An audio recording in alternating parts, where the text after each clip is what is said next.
Councilman Tuma's computer's restarting. He'll be on in a couple minutes again.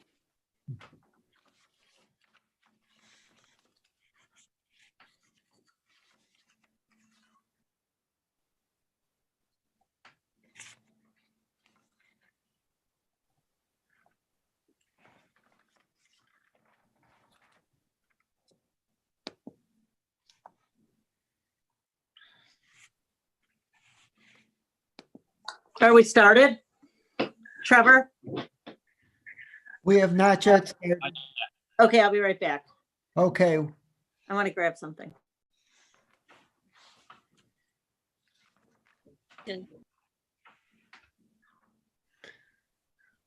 hi Chantel.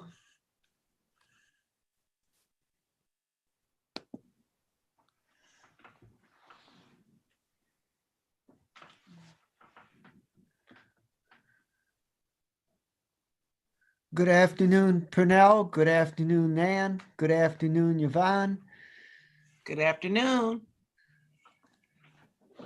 Good afternoon, Dale, everyone.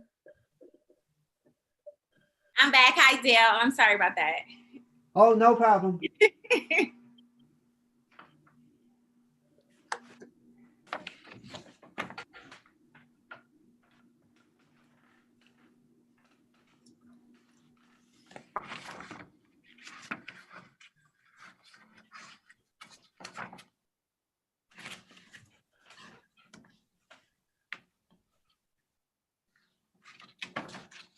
Okay, we have more than a quorum present, so I'm gonna go ahead and call this meeting of the Cuyahoga County Committee of the Whole for Monday, November 9th, 2020 to order, and ask the clerk to please call the roll.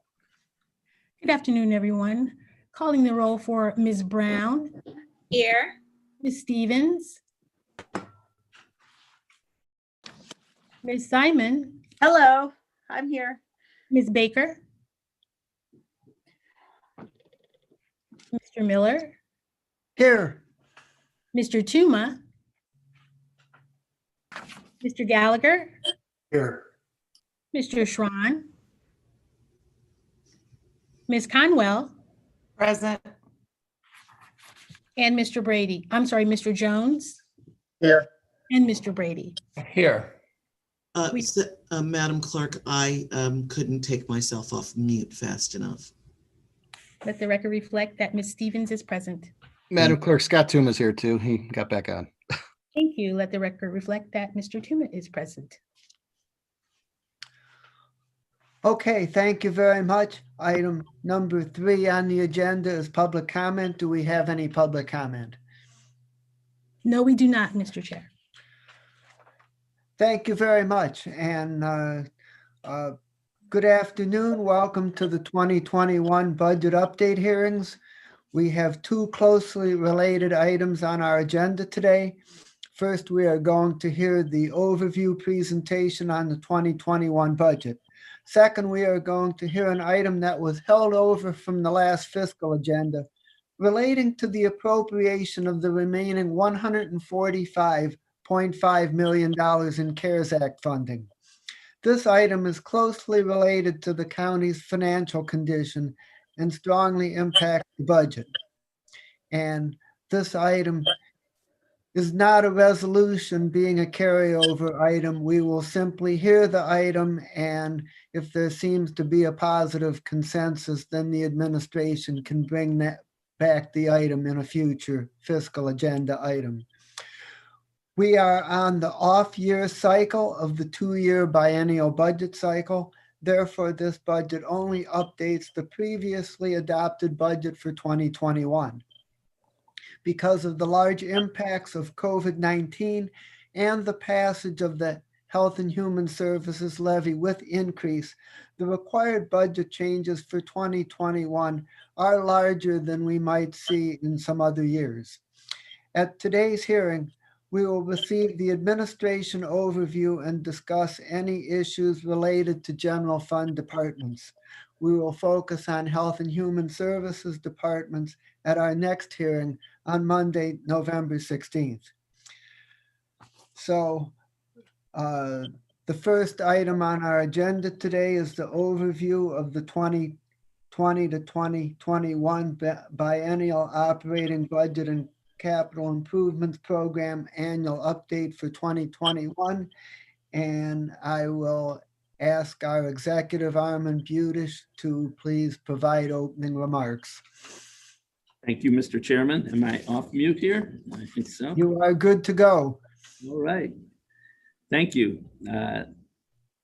This has been quite a challenging year in many ways, particularly with a once-in-a-lifetime pandemic and a once-in-a-lifetime economic crisis.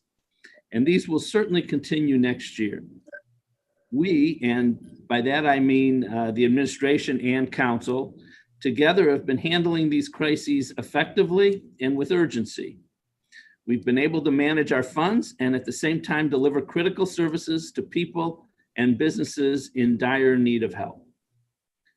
At the first signs of the coming disasters back in March, we immediately took action. I issued an emergency order and fired up our Emergency Operations Center, which brought together all major players to help coordinate our efforts.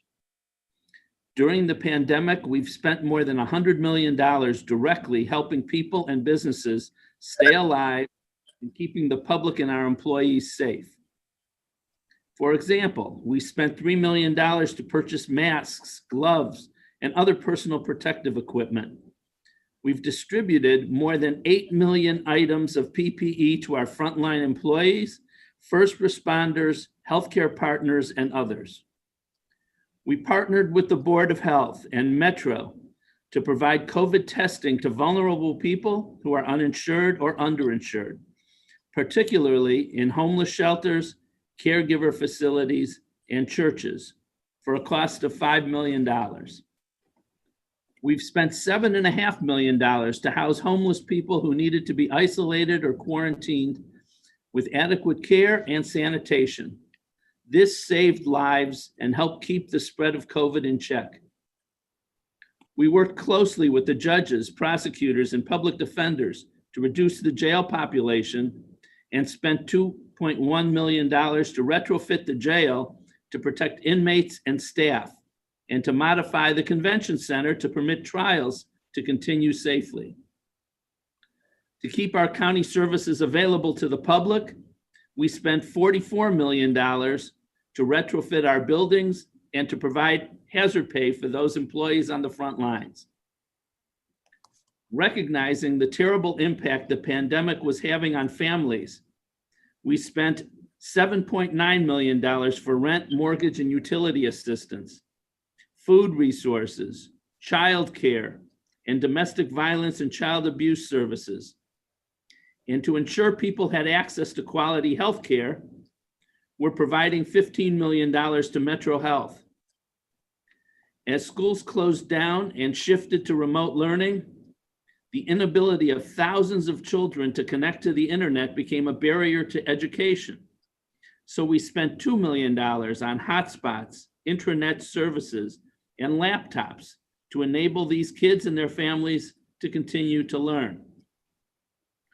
As the governor shut down companies and public gatherings, many people who had spent their lives building a business and all the employees of those businesses were facing financial devastation. We threw the businesses a lifeline with our small business stabilization program. We helped the employees with our virtual job fairs, and we helped to keep arts and culture alive in the county, all for $7.6 million. This is just a sampling of the actions we took to protect our citizens, our families, neighbors, everyone who's had their lives turned upside down by the virus. We should be proud of this work. I want to thank you, all of you, the council, for your good and crucial help with this. We could not have gotten these dollars out to small local businesses. We couldn't have gotten rent relief to people who were on the verge of eviction. We could not have provided the millions of pieces of PPE for our first responders. We couldn't have done any of it without you. At times we had to speed up our normal processes because of the urgency of the need, and I appreciate your understanding and your shared sense of urgency. So thank you. Thank you very, very much. The county government, like others in the community, has been hard hit by the loss of revenues. In 2020, it looks like we'll have lost about $56 million in revenues, mostly from sales tax, admissions tax, and bed tax. And we incurred unexpected added costs, mainly for the hotel. Anticipating these losses, we took responsible steps early on to cut our expenses through furloughs, a hiring freeze, and budget cuts, totaling $33 million. These prudent actions, joined by the prosecutor and combined with $23 million from our reserves, enabled us to balance the 2020 budget. When we took these steps, no one knew for sure what the future held. Back in March, it's hard to remember that, but back in March, we didn't know how our revenues would be impacted or what additional costs would occur. Our financial folks, Mike Chambers and Walter P., led us down a very successful path, and I thank them. I also want to thank our directors who offered up the budget cuts we needed. And most important, I want to thank our employees who agreed to furloughs in order to allow us to avoid layoffs and to continue to provide critically important county services. The virus isn't going away anytime soon. In 2021, we're again projecting serious revenue losses and additional expenses of $79 million. And we expect significant increases in demands for help. Despite the bleak outlook, the budget update we're proposing, I believe, is very positive. We're proposing no new furloughs and no more budget cuts. And we're proposing to continue our pattern of 2% cost of living increases for our employees, because nothing is more important to our ability to provide top-notch services to our residents than our employees. We're able to do this thanks to really good management of both our county funds and our CARES money. The federal treasury has said that we're permitted to use CARES funds for payroll expenses for certain public safety and health employees. By using $100 million of our CARES money in this way, we will have enough in our general fund and HHS levy funds, both to cover planned shortfalls for 2021 and to maintain necessary services to the community. And I'm sure you remember, and the chairman pointed out in his remarks, that earlier this year, with your great help, the residents of our county passed the Health and Human Services levy, which will begin to generate funds beginning in January. During the levy campaign, we talked about programs the levy dollars could support. So in this budget update, we're proposing to fund kinship care, for example, to increase the numbers of family members who will take children into their care. We'd like to increase funding for the Adams Board to $43.5 million, which is an increase of $4.1 million, to bolster mental health services, including suicide prevention, to handle alcohol addiction and mental health emergencies, and to provide residential housing for adults with severe mental illness. This budget update continues our support for high quality pre-K for thousands of children. We're proposing funding for permanent housing services for homeless folks and funding for re-entry services. New in the budget is money to help with lead remediation and funds to develop central booking so that more people who don't need to be in jail can be moved. And we're proposing $500,000 to support the work for the 2 equity commissions, which are actively working to attack racism as a public health crisis. And there's more. I won't go into more right now. I understand the levy discussion is on your agenda for November 16th. Even in the midst of one of the worst economic crises in our lifetime, this budget update proposes to fund important programs to support our children, our most vulnerable, to help those in our criminal justice system to get connected to the services they need, and to help fight structural racism. As you go through the budget, I hope you will feel as good as I do about it. We're doing a lot for our residents. I know that's why we all do the work that we do, day in and day out, to deliver services and programs that change lives and our county for the better. And speaking of serving the public to improve the lives of our residents, I want to add one personal note. Last week, I learned that Dan Brady will be retiring at the end of this year. I will miss him. This budget update is a good example of how we've learned to work closely together, handling very challenging issues with a minimum of drama to arrive at the best possible solutions for the residents of the county. All this is not new to Dan Brady. He spent his life in service of the public. He is truly a public servant. I served as the Speaker and Minority Leader of the Ohio House. I know what it takes to manage a legislative body, and I've never known anyone who does it better than Dan Brady. So I'll miss him, and the people of the county will miss his leadership. Dan, I see your little box over there. Enjoy retirement and enjoy reading books instead of memos. Now I'll turn it over to Walter. Thank you. So, thank you very much, Executive Budish, for a very fine top line summary of what we're doing and what our strategies are. I would like to ask if you would please forward a copy of your remarks to the clerk for distribution to all the members. I think it would be good for all of us to have that presentation. And I would ask if there's any questions for Executive Budish by my colleagues.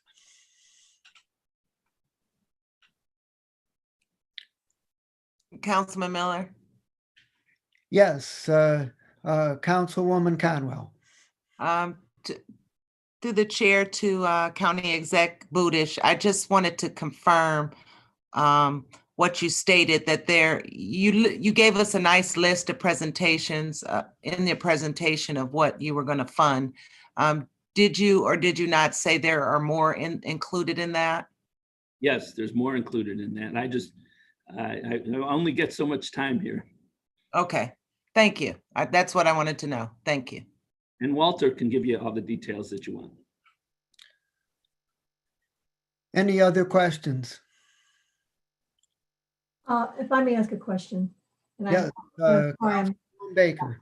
trying to digest this. So if I ask something that we already know, the CARES Act funding, have we exhausted those funds, and did we have to exceed those funds in order to take care of those that were still in need? You're going to get a presentation. I think that's the next item on your agenda today. Right. And Catherine Tkachek will be giving you the details, but the answer is we are trying to get down to exact zero by December 31st. Okay, I'll wait for that presentation. Thank you. Sure. Okay, thank you very much. Anything else? Seeing none, thank you very much, Executive. Thank you. And we are going to call upon Walter Parfiowitz to step forward and provide the more detailed presentation. Thank you, Councilman Miller. I'm going to just share my screen.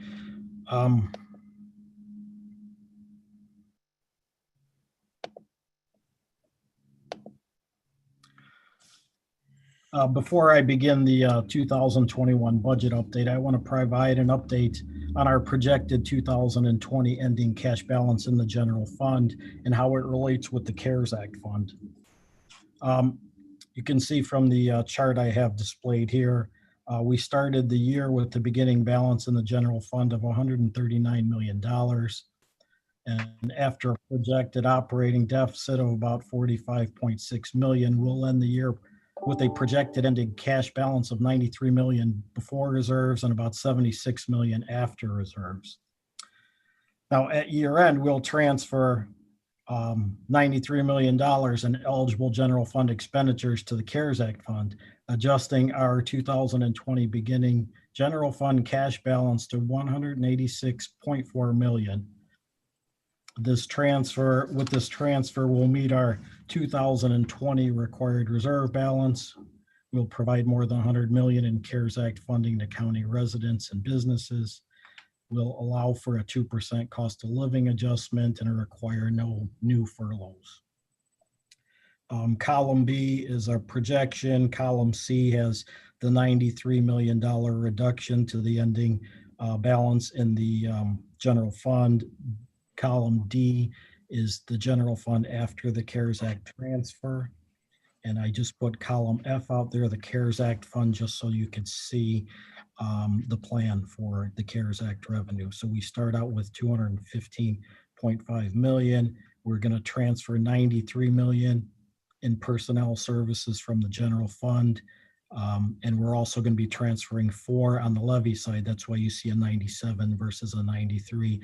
And the remaining expenses will be other expenses that are for county residents and businesses, with the hopes of spending, as County Executive Budish stated, all of the funding and ending as close to zero as possible.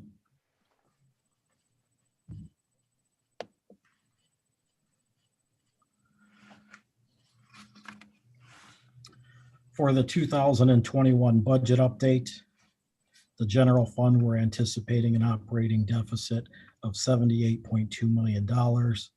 Revenues projected to total $438.2 million, while expenditures are projected to total $516.4 million. Let me drop this down a little bit.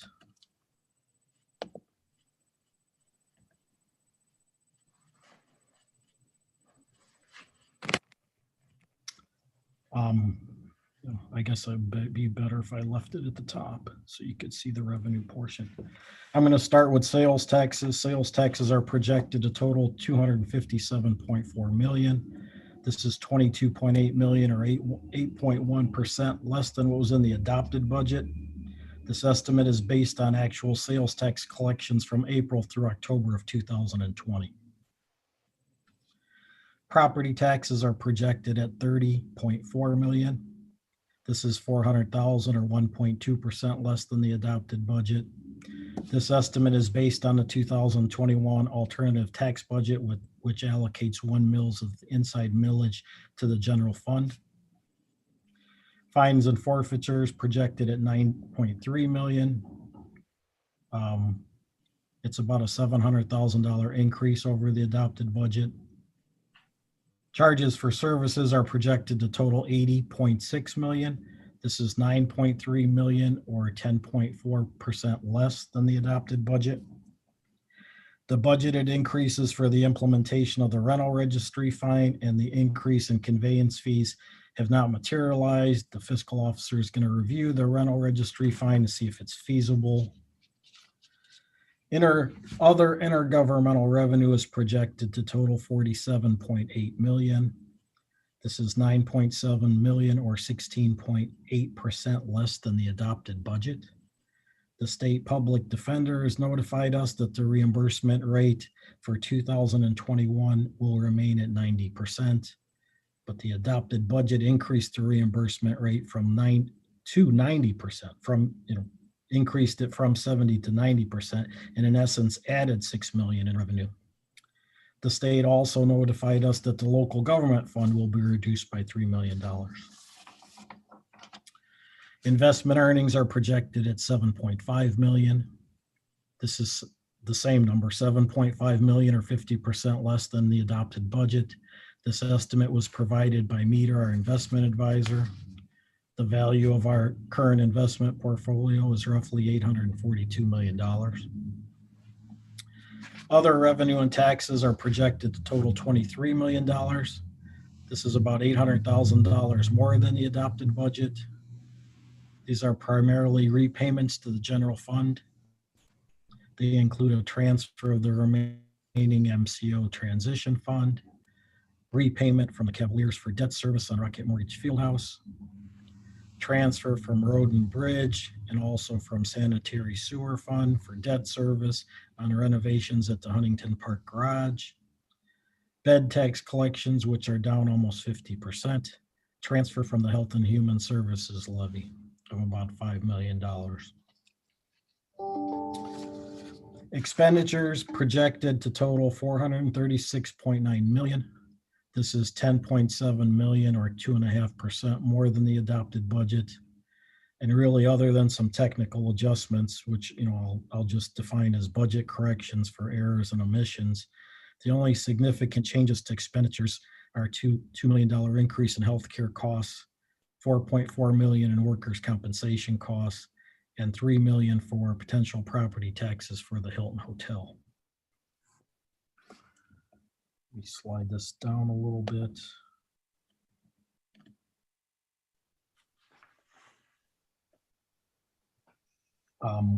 General fund subsidies are projected to total 79.5 million. This is 15.1 million or 23.5% more than the adopted budget. The larger budget adjustments are Gateway debt service, $2.8 million due to loss of admission taxes. Hilton Hotel debt service of $10.7 million. An economic development loan to Jumpstart of $5 million. And all of this is offset by a 3.2 million in refund savings due to the Medical Mart and the 2017 sales tax bonds. Here I can show you the subsidies in detail here. You'll see the larger numbers I just went over. The Gateway additional debt service, Medical Mart savings, the county hotel debt, the refund savings on the 2017 sales tax bonds, the Jumpstart loan of $5 million.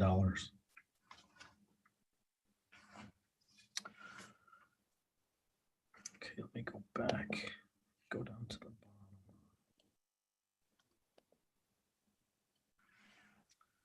Reserves on the balance are projected at 13.5 million. They include 7 million for the Hilton Hotel FF&E reserve, 1.1 million guarantee on the Flats East Bank project, and 5.4 million in ongoing COVID mitigation. This is just assuming that we're not going to receive any additional CARES Act funding in 2021.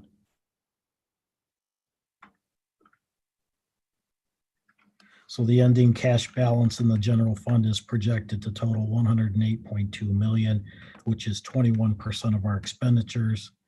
This is not in compliance with our section 706.01 of the county code. After reserves on balance, we are down to $94.7 million, which is 17.9% of our expenditures. So, Director, Yes. I'm presuming this kind of completes the presentation on the general fund. Is that correct?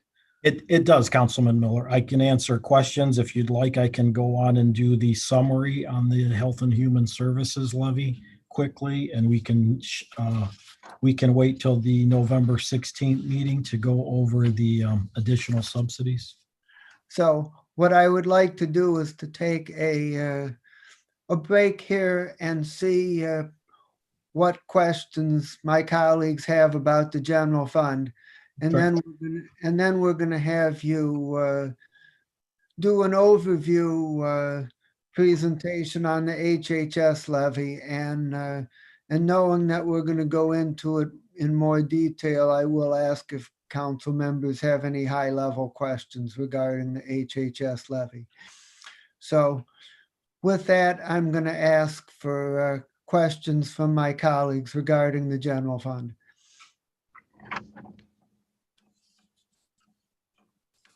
If I may, Chair. Yes, Councilwoman Baker, please proceed. So I know I asked this question earlier, but you did bring up the CARES Act. I guess I'm just curious, is the entire CARES Act funding, which ends at the end of this year, accounted for in your numbers? And did we have to exceed that in order to take care of those that we needed to fund? Councilwoman Baker, the CARES Act funding is in its own special fund, CARES Act fund. It's outside of the general fund. We are actually shifting our personnel expenses over into the CARES Act fund after we close the year.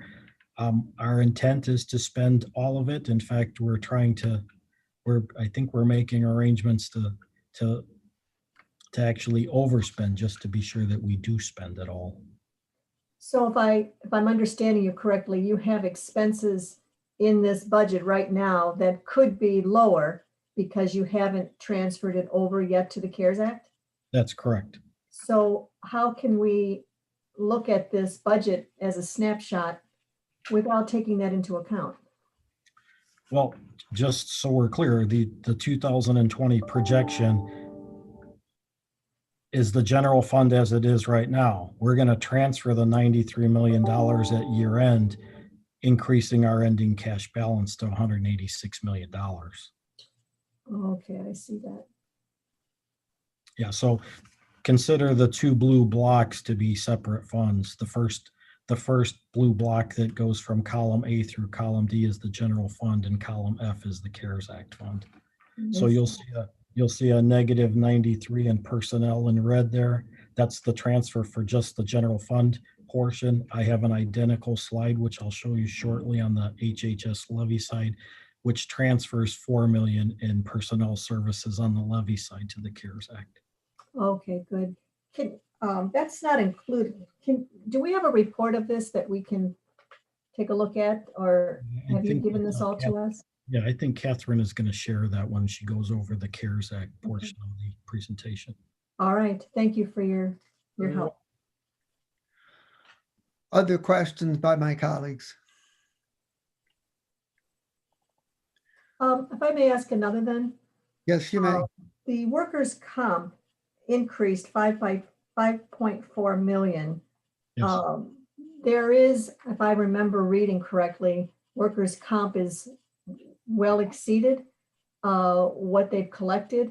I'm not sure if I'm correct on that. I know they have in past years. Are we affected by that at all? We should be receiving a dividend check here soon, based on what we paid out in 2019. I don't have that information yet, but we haven't received anything back, but I believe we're due. Is that going to lower than our 5.4 million? Well, I believe that money would be deposited back proportionately into the general fund and Hhs levy funds. Okay, but when we talk about a 5.4 million increase, that 5.4 million increase could be more like, depending on what we get. That Sure. increase, yeah. Sure. And we have no idea what those funds are. No, I think we've only gotten estimates so far. I haven't seen that the actual payment has arrived yet. Okay. And if I may follow up with that, Chair? Yes, you may. The 3.4 million or 5.8% increase in the employer's share of health coverage costs. How is that determined? I believe that was determined by Oswald, our consultant on healthcare. And that was increased because of the virus, or? No, I just think it was an overall healthcare cost. It was just a general increase. Really, 5.8%? Okay. 5.8% is what was reported to me from our HR director. Okay, can ask that later too. All right, thank you, Chair. Okay, so Director, first, if you could please forward all of what you're presenting to us today to the clerk for distribution to all the council members. You have a lot of good summary information here in a concise format, and we thank you for it. And we'd like to be able to look at it and continue to study it as we continue this process. Do it as soon as Chair, may I ask just one additional question? Yes, please go ahead. We are looking at estimated totals for the 2021. Is this based on the worst case scenario that there's no vaccine, that things will continue as they have for the last 9 months, and that we won't see what we projected back in 2019 to happen in 2021? How did you resolve how you're moving forward? Is it being extremely cautious? It's cautious, yeah, cautiously optimistic, I would say. We've done a lot of annualizing just based on our run rates primarily from April through, say, October of 2020. We're averaging numbers that we know are solid at this point in time. Averaging numbers based on a pandemic year. Yeah, based on performance, yeah, during, from April, generally when the pandemic started going forward. Okay, so we Yeah, could we be optimistically much better this time next year than what you're projecting if things do improve, which we all hope they will. Yes, I mean, we've been seeing that sales taxes have been rising over the last couple of months. We're hoping that our bed taxes start to increase, but we haven't seen any real movement there. Yeah. Okay, just curious how you estimated that. Thank you. Sure. So, Director, one item that we have here is the $5 million transfer from the HHS levy to the general fund. Am I correct that this transfer is intended to be temporary to allow some special funding to proceed, but that this money will be repaid back to the HHS levy in the future? My understanding was that it would be transferred over from the levy side to the general fund side for a loan to jumpstart, a one-time item. And Director, do we know within what time frame we expect this money to be repaid back from the general fund to the HHS levy? I don't think that there were plans for a repayment back to the levy. Mr. Chairman?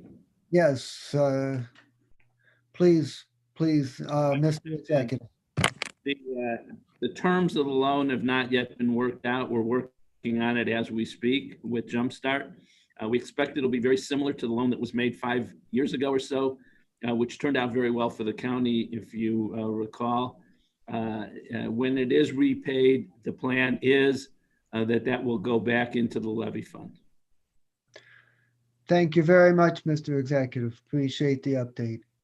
Any further questions from my colleagues regarding the general fund? Hearing none, I will ask Director Parfiowicz to please proceed on the HHS levy overview. Okay, I'd like to start this section the same as the way that I started with the general fund. Provide you with an update on our projected 2020 ending cash balance. So we started 2020 with the beginning cash balance of $8 million. After a projected $8.8 million operating surplus, we'll end the year with a projected ending cash balance of 16.8. Same format as the general fund chart. You'll see that in column B. At year end, we'll transfer approximately $4 million in eligible Health and Human Service levy expenditures to the CARES Act fund, adjusting our 2021 beginning HHS levy cash balance to $20.8 million.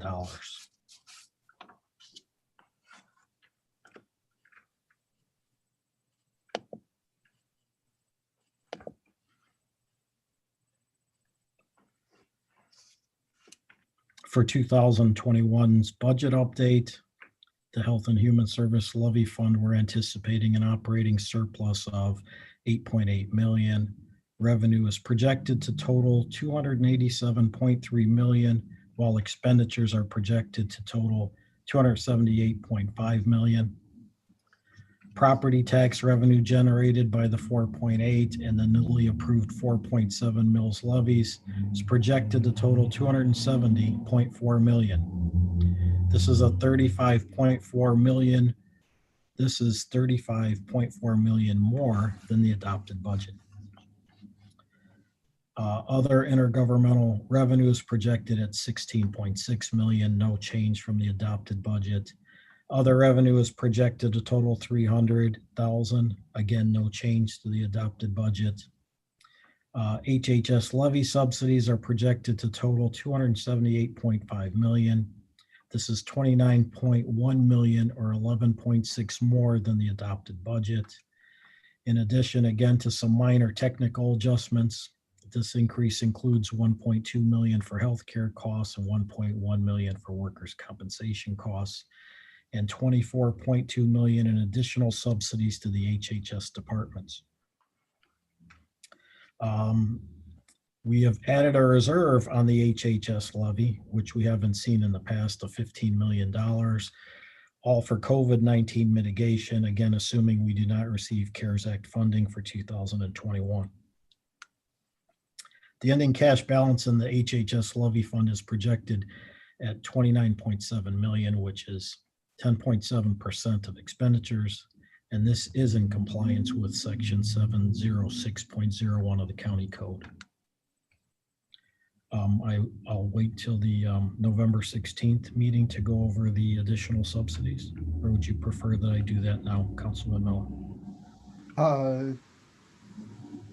I would ask for a high-level presentation of the additional subsidies. Okay, I'll just run through the list as quickly as possible. So $4.1 million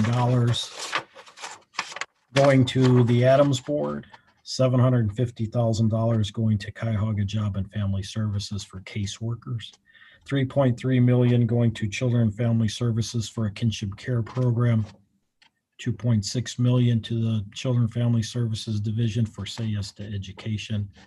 $500,000 is going to Children and Family Services for a drop-in center. $1.5 million to, again, Children and Family Services for a child care center. $2 million to Senior and Adult Services for additional services to seniors. $5 million to Early Childhood for UPK. $750,000 going to Family and Children First Council for crisis coordination, out of school time and fast. $2,175,000 to homeless services for permanent housing. $500,000 to the Office of Reentry to support employers who hire reentry clients. $250,000 for the Equity Commission. $500,000 for Lead Coalition, $40,000 to the Cleveland Adoption Network for Los VOCA funding, $40,000 to East Cleveland Domestic Violence Center, again, Lost VOCA funding, $40,000 to Renee Jones, Lost VOCA funding, $40,000 to YWCA, Lost VOCA funding, $40,000 to Public Safety Witness Victims, again, Lost VOCA funding, $40,000 to the Domestic Violence Advocacy Center, also VOCA funding, and $40,000 to Canopy Child Care Advocacy, also VOCA funding. And there's a $5 million scheduled repayment to the general fund. Thank you very much, Director. And I would now ask for, knowing that we're going to delve into this in much greater detail a week from today, I would ask if people have high-level questions regarding the HHS levy plan for 2021. Chairman Miller. Yes, please proceed. Chairman Miller. Yes. Through the chair to Director.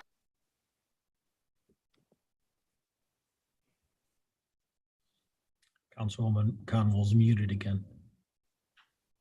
All right. Shouldn't even touch the thing. Did you hear any of the question? My question was, did you mention Rape Crisis Center in that list of? No, not in, no. And I know I know we spoke last week, so the departments that you mentioned regarding the VOCA funding, those are all our internal, correct? Correct. Okay. So there was nothing presented to you in regards to outside, and I know you mentioned domestic, I thought you mentioned domestic violence. I did. Okay. Was that the, well, I think they changed their name to Journeys. I still have it listed here as Domestic Violence Advocacy Center. Okay, well, they changed their name, so, $40,000. okay.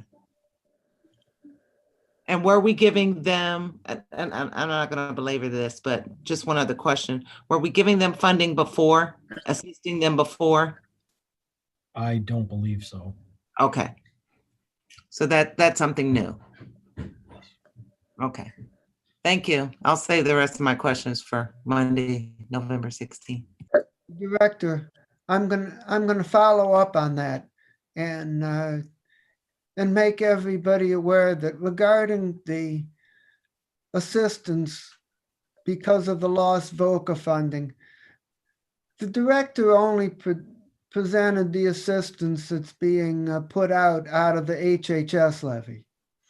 And in addition to that, there were additional agencies that have access to assistance through CARES Act funding that we were able to identify. They were able to identify expenditures that would be CARES Act eligible. And I know that the Rape Crisis Center is among those agencies, and there are several others, and in several cases, it's considerably more than the $40,000 that we're able to do out of the HHS levy. Director, do you have in front of you what agencies were able to assist on VOCA funding through the CARES Act assistance? Council Miller, I don't have it in front of me, but I can send it over to you. Chairman Miller, Yes, Executive Budish. so you correctly described what's going on. Some of these agencies that obviously people care a lot about, we were able to support with CARES Act funds. So this may not be perfect, but it's what I have on my telephone. Rape crisis, we had 300,000 from COVID, from CARES money going. Catherine, if you're on, if I get any of these wrong, jump right in. I think Canopy, we had 100,000 from CARES. We had JFSA had 30,000 for CARES. Domestic violence, we had 100 and some thousand going from CARES. We had 100,000 for the YWCA from CARES. We had 144,000 for legal aid from CARES. We had the Providence House getting 122,000 from CARES. We had 132 from CARES going to Guidestone. And now I just lost my phone. So that would a couple more. Catherine, if you're on, if you can fill in the other ones. Sure. I think the only one you'd missed was about 132,000 for frontline. These are ones that we have proposed right now that we'll be taking forward for approval from council. They were agencies that could identify, like we said, CARES eligible costs. So these are for things where they either had COVID additional expenses related to COVID-19, or they had some what would be called business interruption services, needing to cancel fundraisers or things like that because of COVID-19. And so we identified some of those, and we'll be bringing these forward for approval in the future. Thank you very much. So, Councilman Miller, I have a question on that. Through the chair to Executive Budish, how was the amounts of care funding determined for that breakdown for each of those individuals? Because I know some of them requested more. I think the way it was done, and again, Catherine, you can fill in, but my recollection is that we requested CARES, what they spent on the pandemic, which would be eligible for CARES. We took that number, and then I believe we imposed a $300,000 cap because obviously we only have so much money. So 300,000 was the maximum, and some had enough CARES, enough pandemic costs to fill the entire 300, some did not. Thank you. That helped when you stated that there was a cap put on. Thank you. Yes. So it was as much CARES eligible expenditures that the agency could identify up to a limit of $300,000. That was the approach that was taken.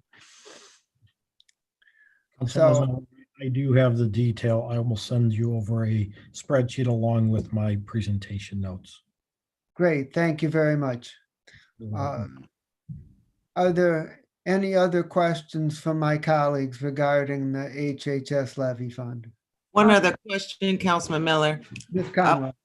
And I don't know who can answer, but when will the funds be sent to these organizations? For the CARES Act. Yes, for because the CARES Fund. It has to be before December 31st.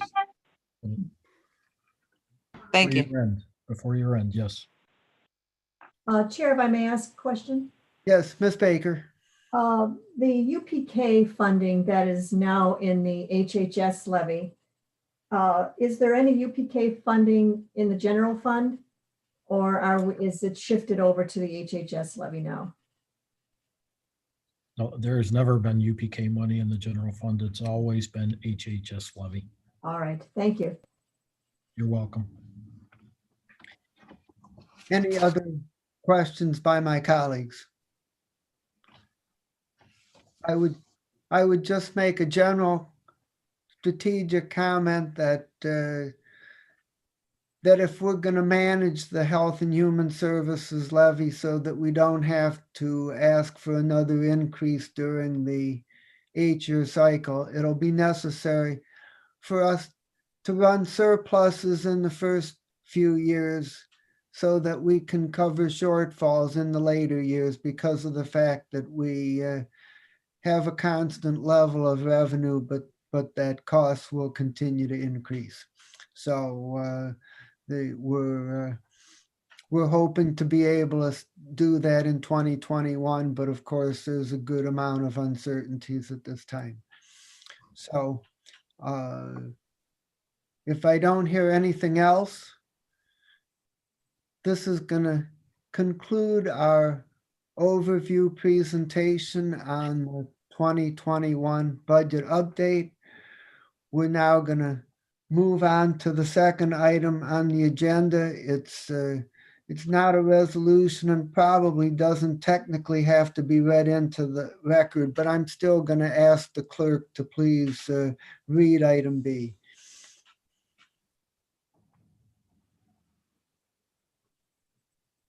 Excuse me, Andre, you're muted.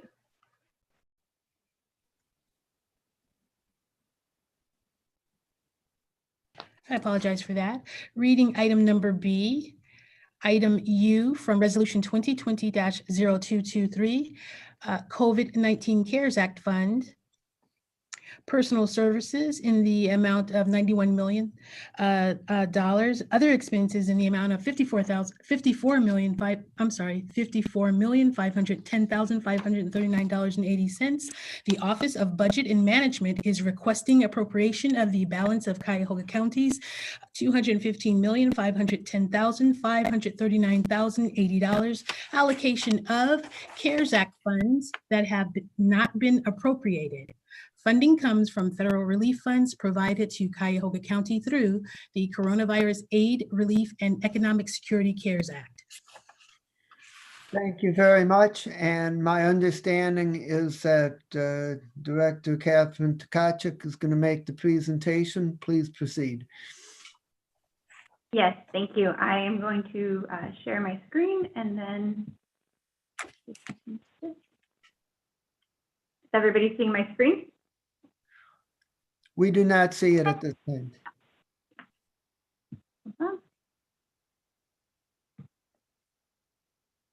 Here we go. There you go. That's better. Thank you. Okay, here we go. Okay, so just to go over again, the County Executive Budish went over some of this at the beginning, but to date, Council has approved over $112 million in various programs, and over $105 million have been spent to directly helping people in our community and keeping the public and our employees safe. So here are some examples.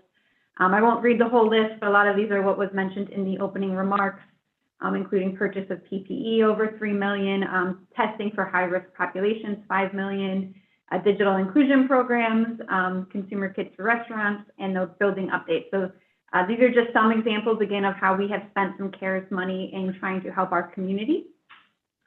And one of the things that came up, so as you may recall, we were sort of holding on to some money because we weren't sure if we were going to get some additional flexibility related to the CARES money as this went forward. So on September 2nd, we received some additional guidance. There's a lot of text on here, but I just wanted to make sure you had the language on what we could do around presuming employees to be public health and public safety workers could be covered at 100% of the cost. So there's a lot of text in there, but it basically allows us to presume that any public health and public safety workers are allowed to be covered at 100% from March 1st through December 30th. And it also went in to identify what some examples of public safety and public health employees.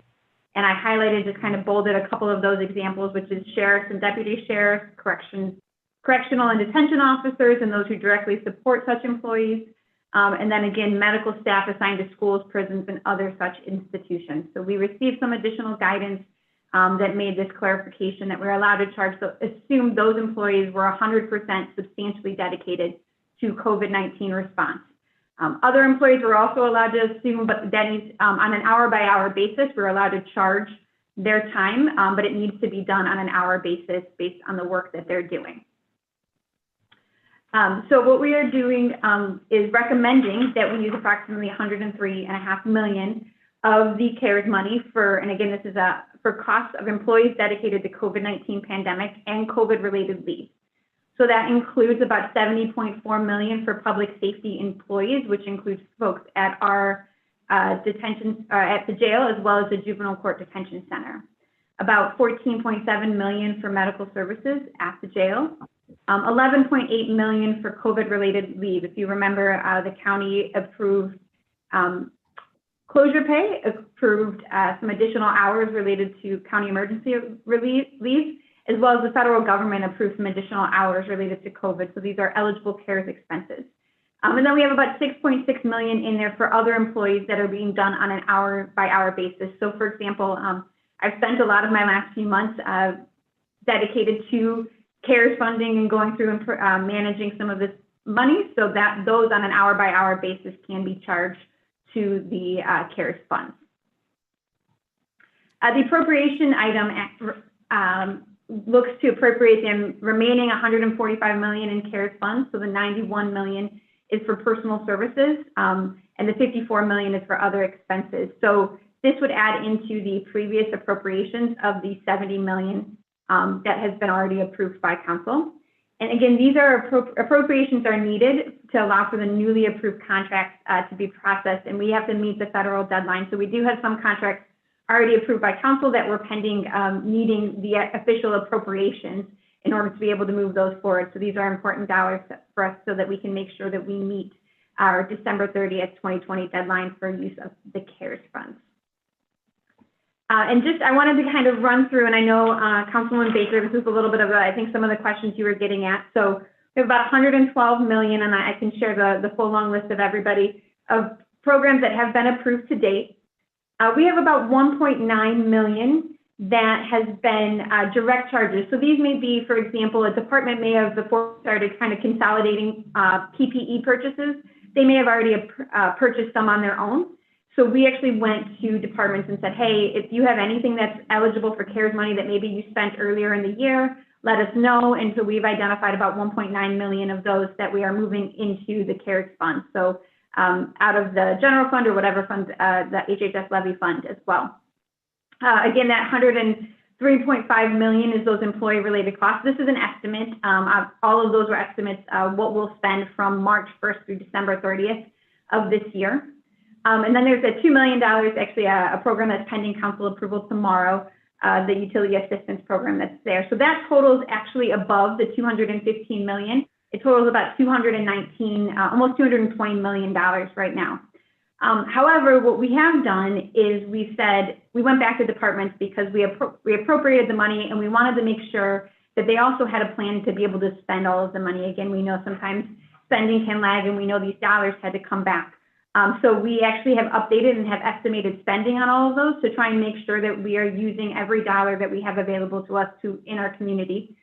So we've identified a little bit of dollars, particularly in the council approved programs, that aren't expected to be spent by December 30th. And so we right now are working, for example, I think the discussion we just had around the various agencies, we'll be bringing forward those contracts for council approval as well, out of that money that was already approved for spending, but won't actually be spent by the end of the year. So we're working to identify the best ways to use those funds, but that takes us to about $207 million that we have there. So this is, I mean, that's my general overview on just what is happening on the CARES funds. I'm happy to answer questions and go into more detail as needed. Thank you, Director Tkachuk, for that presentation, and I'll now call for questions by my colleagues.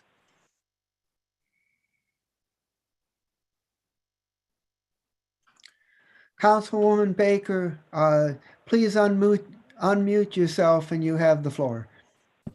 Thank you for the recognition. The 30 million in the county building program, is that in the council approved programs? Yes, it is. Yes. Okay, and does that number seem to be a realistic number now that we're almost to the end of the year? Do you see any savings or any over expenses that need to be addressed? So that is actually one of the areas where they've identified, while we had 30 million approved, we probably won't get there by the end of the year. So we've actually shrunk that a little bit so that we, and we're looking to reapprove those dollars other places as well. They think they'll probably get to, I think the number was about around 20 million that they would actually be able to spend. Okay, and of that $10 million difference, are we anticipating that that work needs to be done, or it just came in 10 million under budget? There's a little bit of both. Some of it I think is a budget issue. Others are projects that we probably still had that could need to be done. So we'll need to identify either other ways to fund those or figure out what we need to do going forward. Again, if we get a CARES extension or additional funding, I think those would be up for options right there as well. Okay, if I may, Chair, I think that's a pretty big item, $10 million less than what we thought we were going to be spending, and perhaps having to finish the job. I think this was some of the concerns we had going in, that because this ended, or at least as of now it ends at the end of December, how will this project look and how much more will be needed that we'll have to find additional revenue to finish the project? Maybe that's a question or Public Works, I'm not sure. Yes, I agree the $10 million shortfall is a matter of concern and that we should have further discussion on that point. Any other questions by my colleagues?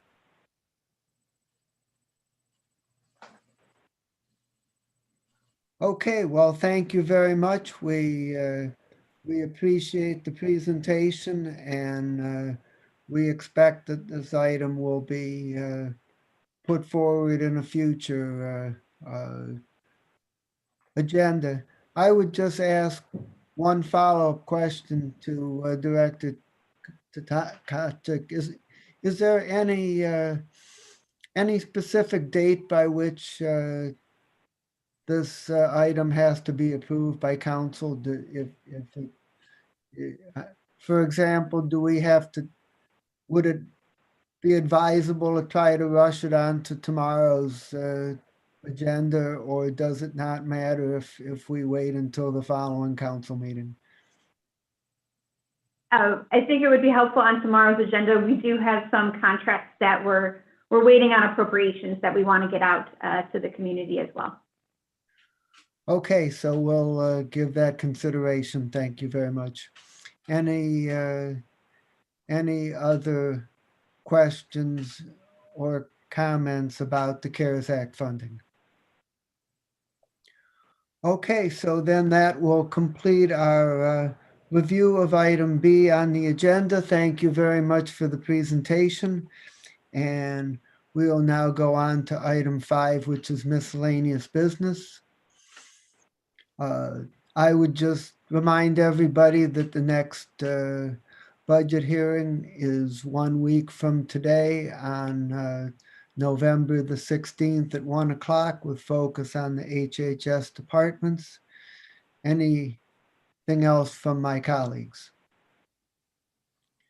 If not, there being no further business before the committee of the whole, we stand adjourned. Thanks everybody for their presentations and to my colleagues for their time, attention, and questions. Thank you very much.